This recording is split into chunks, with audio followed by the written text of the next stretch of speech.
बिस्मिल्लाहिर्रहमानिर्रहीम। अस्सलाम वालेकुम नाज़रीन, मैं हूं कमर ज़ैदी। प्रोग्राम देख रहे हैं आप डिबेट एट 8। मोदी सरकार ऑपरेशन सिंदूर 2 की बातें कर रहे थे, लेकिन उनकी टांगे अपनी अपनी काम गई हैं और उसकी वजूहत ये हैं कि स्टूडेंट्स ने निकलकर मोदी हुकूमत के खिलाफ एहतजाज किया। काकरोच जनता पार्टी सामने आई और उसके बाद आज उन्होंने अपना पहला हदफ हासिल कर लिया है। जंतर मंतर में दिया गया धरना जो है वो जारी रहा। इस धरने के दौरान पुलिस ने बदसलूकी की।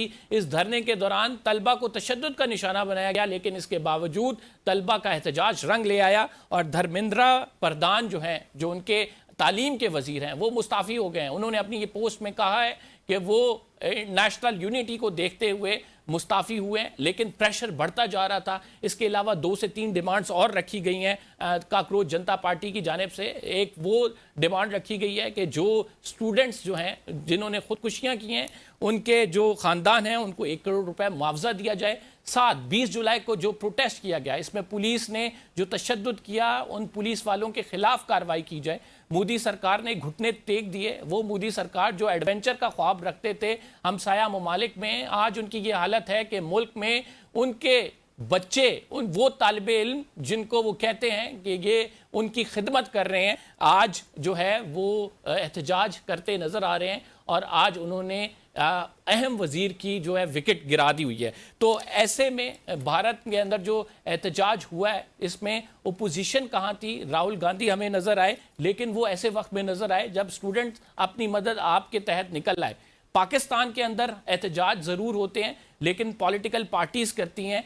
पाकिस्तान के अंदर खुदा न खास्ता ऐसी कोई हालात तो नहीं क्रिएट हो जाएंगे कि जब आवाम के हकूक़ की मुसलसल इस्तेसाली हो और उसके बाद फिर हमें कोई एक मूवमेंट सामने नज़र आए जिसमें अवाम खुद आगे आए। इस पर आज डिबेट करेंगे और साथ आपको ये भी बताएंगे कि कश्मीर के इलेक्शंस भी हो रहे हैं, तहरीक इंसाफ एहतजाज की बातें भी कर रही है, आप नए हुरमस पे बनने वाले हालात भी हैं और इसके साथ सऊदी अरब जो है वो क्या इब्राहिम अकॉर्ड का हिस्सा बनेगा या नहीं, ये तमाम चीज़ें आपको इस प्रोग्राम में बताएंगे। हमें ज्वाइन किया है शफकत अवान साहब, पीटीआई से इनका ताल्लुक़ है। नासिर भट्ट साहब हमें ज्वाइन कर रहे हैं, सेनेटर नासिर भट्ट जो हैं मुस्लिम लीग नून से हैं। दोनों मौजूद मेहमान ग्रामी का शुक्रिया। Starting from you Nasir Bhatt साहब, आपने देखा भारत में काकरोच जनता पार्टी जो है वो कामयाब हो गई और उसने इस्तीफ़ा ले लिया जो उनके तालीम के वज़ीर हैं उनका, और एक छोटी सी बात से ये मूवमेंट स्टार्ट हुई। फिर आपने देखा कि मोदी सरकार को लेने के देने पड़ गए।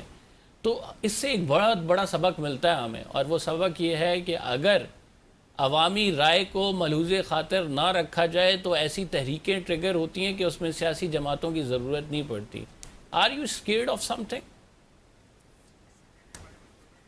बिस्मिल्लाहिर्रहमानिर्रहीम। आपने जो बात की, अगर कोई बात असूली है और ये पता होता है बात करने वाले को भी, और जो उसमें जो चीज़ें होती हैं कि ये असूल है, इसके अलावा अगर आप उसके लिए आंखें बंद करेंगे तो वो चंद दिन तो झूठ चल जाता है, उसके बाद नहीं है। बिल्कुल ठीक है कि अगर कोई इस तरह का इशू है, अवामी इशू है, तलबा का इशू है, अगर वो सड़क पे आ जाते हैं और उसको आप रिजॉल्व नहीं करते और वो मुश्किल हालात पैदा कर देते हैं, लेकिन सबसे पहले कि वो ऐसा इशू हो जो ये साबित करे कि ये एक असूली मौक़िफ़ है, इस पे फिर ना हुकूमत पीछे हटती है और अपोजिशन में भी ऐसी मिले लोग महंगाई पे एहतजाज करें। तो आपका क्या ख्याल है, वो असूली इशू होगा या नहीं होगा? ओपोजिशन महंगाई पे एहतजाज करे तो आप उसे कैसे देखेंगे? देखें, महंगाई पे तो हम खुद पीएम साहब ने कहा महंगाई अब इशू पाकिस्तान का नहीं है, महंगाई इशू है पूरी दुनिया में, जो अमेरिका और ईरान की मैं डर गया, मैंने कहा आपने कहा कि महंगाई पे तो खुद प्राइम मिनिस्टर के खिलाफ हम एहतजाज करेंगे। नहीं, मेरा मकसद कहने का है कि महंगाई इशू ऐसा है कि हर बंदे को, और ये भी पता है आवाम को कि पाकिस्तान ने कोशिश की अमेरिका और ईरान की जंग रुकाने में और कामयाबी भी हुई। कुछ चीज़ें जो थी ना, आप देखें कि जो एक हमारा मौक़िफ़ था पाकिस्तान का, जब ईरान और अमेरिका की जंग थी तो हमें मीडिएटर बनाया गया, तो हमें ये खुशी हुई कि पाकिस्तान अब किसी जगह खड़ा है। हमारे कहते हैं ना सफारती ताल्लुकात दुनिया ने देखे। मुराद ये है कि ये जंग रुक जाती तो अवाम को भी पता है, हमें भी पता है, जब ये जंग रुकती तो फिर ईरान के साथ हमारे अब ताल्लुकात आपको पता है बहुत अच्छे हैं, बिल्कुल वो हम पे बिलीव करते हैं। जो ईरान पे सेंक्शन लगी हैं अमेरिका ने लगाई हैं वो भी ख़त्म हो रही थी, उसमें हमें फिर गैस का जो पाइपलाइन है उसमें ये था कि हम गैस भी सस्ती लेते, पेट्रोल भी सस्ता लेते, लेकिन फिर ये थोड़ा सा इशू आ गया और ये महंगाई पूरी दुनिया में है। फिर हम जो IMF के ठीक हो गया। शफकत साहब इनसे जरा अब नासिर साहब शफकत साहब से बात करते हैं, इसी पे बात करते हैं, आपको जवाब ये दे भी देंगे। शफकत साहब, तहरीकें जो चलती हैं नो डाउट उसमें पॉलिटिकल पार्टीज का बड़ा रोल होता है, लेकिन इंडिया में भी राहुल गांधी साहब तब आए जब तलबा निकल गए, तो क्या आप लोग भी किसी ऐसे मोमेंट का इंतजार कर रहे हैं कि अवाम निकले फिर आके आप साथ खड़े हो जाएंगे? नहीं, बिल्कुल भी नहीं, ना हम इंतज़ार कर रहे हैं और ना हमें इंतज़ार करना चाहिए। ये बात आपकी मैं इस हद तक दुरुस्त मानता हूँ कि शायद हम थोड़े से लेट हैं, और लेकिन वो आप देखेंगे थोड़े से 3 साल से आपका लीडर जेल में, आप अभी भी कह रहे हैं थोड़े से हैं। प्लीज़ ऐसे ना कहें कि हमने 3 साल में एहतजाज नहीं किया। देखें, किसी को नहीं पता होता कि आप एहतजाज करने जाएंगे और रियासत निहत्ते लोगों को भून के रख देगी, ये किसी को नहीं पता होता। हम सोच भी नहीं सकते कि ये पाकिस्तान की रियासत अपने शहरियों की खून से इस्लामाबाद की सड़कें रंगीन करेगी, मुरीद के करेगी, ये सकरदू की करेगी, ये कराची की करेगी। आप एक पिछले 3 साल का आप जब देखेंगे इनका टेनोर, तो आप देखेंगे कि कई दफ़ा 20 लोगों को भून के रख दिया गया इस पाकिस्तान के रोड्स पर। वो एहतजाज कर रहे थे, पुरअमन एहतजाज कर रहे थे, कोई मजहबी जमात थी, कोई सियासी जमात थी। नहीं होना चाहिए ऐसा, हम बिल्कुल इसकी मुखालफत करते हैं, बट पाकिस्तान की तारीख में ये पहली दफा नहीं है। MRD की तारीख आपको याद है? मेरी रिक्वेस्ट सुने, अगर आप कंपेयर करेंगे ना दुनिया के साथ, हमें दुनिया में जमहूरियत है, वहाँ पे ये कोई इस तरह का सिस्टम नहीं है जैसे ये कोई ख्वाजा आसिफ ने क्या नाम दिया है, मुझे तो हाइब्रिड, ये इस तरह का हाइब्रिड प्लस सिस्टम नहीं होता दुनिया में। जमहूरियत है, इंडिया में जमहूरियत है ना। लोग एहतजाज करते रहे, लाखों लोग, करोड़ों लोग आते रहे, इवन के मैंने देखा है कि वो वायलेंस भी थी उनमें। वो तलबा ने एक एहतजाज कामयाब बना लिया, लेकिन आप मुझे सियासी जमात हो के एहतजाज नहीं कामयाब कर सके। मेरी बात सुने जरा, कि पाकिस्तान तहरीक इंसाफ के दौर में एहतजाज हुए, ट्रेन मार्च हुए, लॉन्ग मार्च हुए, धरने हुए, कोई एक गोली भी चली? आप मुझे बता दें, नहीं चली ना। लेकिन जब हम एहतजाज के लिए निकले तो हमें स्टेट ने हमारे साथ क्या किया? हम तो फैसिलिटेट कर रहे थे अपनी गवर्नमेंट में, जब ट्रेन मार्च और लॉन्ग मार्च हो रहे थे, धरने हो रहे थे। इन्होंने क्या किया कि निहत्ते लोगों को शहीद किया। अब उस ये स्ट्रेटजी मुख्तलिफ होती है। ये थोड़ा सा जो टाइम स्पेन आया है इसमें, ये इस वजह से आया कि हमने किस स्ट्रेटजी के तहत आगे चलना है। लेकिन अब देखिए, अब तो हालत ये हो गई है कि इस मुल्क में किसी आदमी का रहना मुश्किल हो गया। ये जो महंगाई है, इसको आप 45% जो कह रहे हैं ना, बिल्कुल गलत बात है। ये 70% पे चली गई है। आप मुझे बता दें कि कितने % लोग हैं जो 2 वक्त की रोटी खुशहाली के साथ खा रहे हैं। वो कह रहे हैं ये तो वो गवर्नमेंट है, ये तो वो गवर्नमेंट है। पूरी दुनिया में महंगाई आई। मेरी बात सुने, ये पूरी दुनिया में महंगाई आई है, लेकिन उसका इम्पैक्ट आम आदमी तक नहीं इन्होंने जाने दिया गवर्नमेंट ने। यहाँ पे क्या हो रहा है? मेरी बात सुने, मेरी बात नहीं, ऑयल जो है वो रोजाना की बुनियादों पे ये पेट्रोल और डीजल बढ़ा रहे हैं। कभी किसी दुनिया में कभी ऐसा भी हुआ है कि यार देखें तो सही कि कहां पर ले गए? पिछले 30-40 रुपए बढ़ा दिया इन्होंने, पता ही नहीं चलने दिया पिछले 5 दिनों में। कहीं जुल्म ऐसे भी होता है।